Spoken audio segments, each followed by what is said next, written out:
Саламатсыңарбы балдар? Бүгүн силер менен биз жалпы республикалык тестке даярданабыз. Анын ичинде негизги бөлүмдөрдүн бири катары аналогия. Бул бөлүм баарыбыз үчүн көпчүлүк учурда кыйынчылыктар жаратып келет. Анын негизги принциптерине токтолсок, биз силер менен негизги принциптерин эгерде билип алсаңар, анда аналогия бөлүмү менен иштөөгө көптөгөн мүмкүнчүлүктөр пайда болот. Аны түшүндүрүү үчүн силерге кыргыз тили жана адабияты мугалими Раскелдиева Атыркүл Зарлыковна болмокчу. Алгачкы негизги принциби катары жалпы жана жеке түшүнүк деген принцип бар. Биз дайыма тест иштерден мурда алгачкы жұп сөздөргө көңүл бурабыз. Мисалы, балык, сазан деген бизге жұп сөз берилди. Ошол балык болсо жалпы балыктардын аталышы катары берип атат. Балыктын бир нече түрлөрү бар: сазан, сом деген, судак деген сыяктуу. Демек, бул жерде бизге балыктын бир түрү катары сазан берилип атат. Ал эми акку, кекилик. Бул болсо жалпы канаттуулардын аталышына кирген түрлөрү катары акку, кекилик берилип атат. Демек, кандайдыр бир жакындыгы бар, бирок мааниси жактан таптакыр алыс болуп атат. Токой түлкү жашайт. Демек, бул жооп таптакка туура келбейт.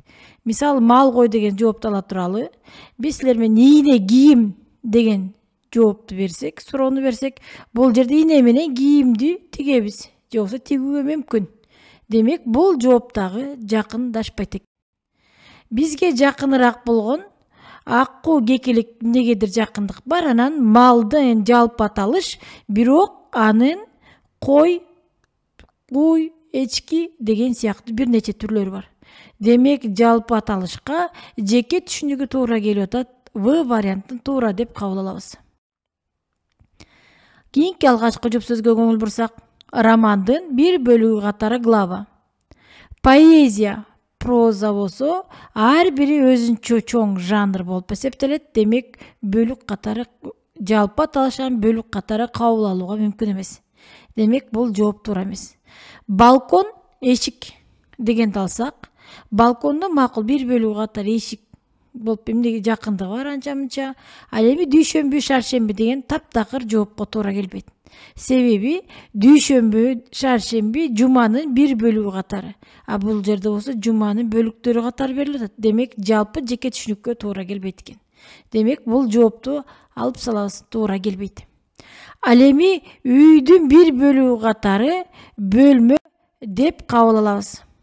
Үйдүн бир бөлүгү. Демек, жалпы аталыш үй, анын бөлмө. Демек, туура жооп катары бизге Г варианты жакын болгондуктан Г вариантын кабыл алабыз. Кийинкиге дайым эле орун тартиби учурунда жана өзүңөр байкадыңар, орун тартиби кандай тургандыгын.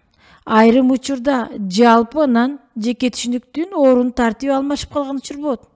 Ошондуктан, мисалы, малина жемиштердин катарына кирет. Жемиш деген жалпы аталыш. Ал эми өсүмдүк балыр деп берилип атат. Бизге жалпы жеке түшүнүккө туура келип атат, бирок бизге берилген жупка көңүл бурабыз дедик.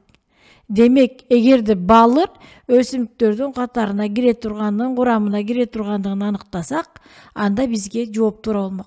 Демек, өсүмдүк менен балырдын орун тартиби боюнча алгачкы берилген жупка туура келбейт.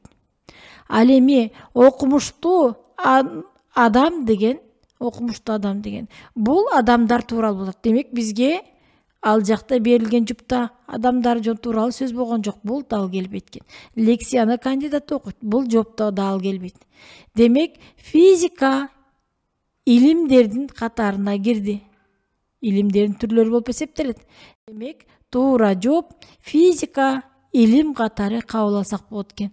Көрүшкөнчө сак саламатта тургула. Кийинки сабактан жолукканча.